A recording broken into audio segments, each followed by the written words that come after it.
Ce dimanche, Max et Léa vont passer la journée chez les parents de Léa.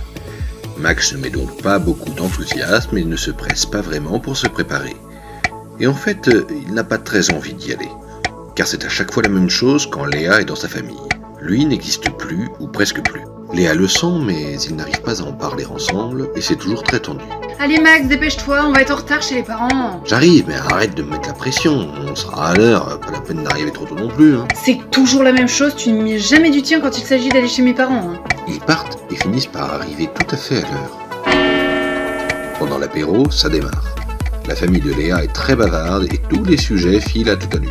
Le boulot de Léa, de sa mère, de son père, la maladie du cousin, la dernière bêtise du neveu, etc. Max ne peut pas en placer une et d'ailleurs il n'en a pas envie. Si on l'interpelle, c'est pour aussitôt reprendre la parole sans lui laisser dire ce qu'il voulait. À table c'est pareil, et Max finit par rentrer dans sa bulle en attendant que cela passe. Après le repas, les parents de Léa proposent une balade, mais Max décline et préfère rester au calme avec son téléphone. Il va en profiter pour finir de répondre à ses mails. Léa le regarde d'un œil noir, mais elle ne veut pas faire de vagues et ne dit rien. En rentrant de la balade, elle vient le voir dans le salon pendant que ses parents préparent un goûter. Elle est furieuse et lui reproche de ne faire aucun effort. C'est toujours la même chose Max. Quand tu es chez moi, tu ne fais aucun effort. Tu restes dans ton coin sans rien dire et c'est vraiment pas sympa pour moi et pour les parents.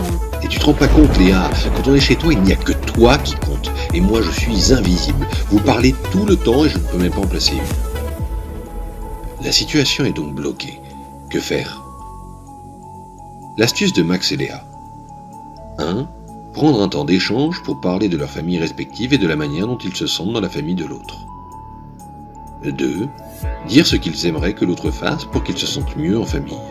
Par exemple, Léa pourrait faire parler Max et l'intégrer dans les échanges. 3. Dire ce qu'ils pourraient faire eux-mêmes pour essayer de se sentir plus à l'aise dans la famille de l'autre. Par exemple, Max pourrait proposer une activité à faire l'après-midi. 4.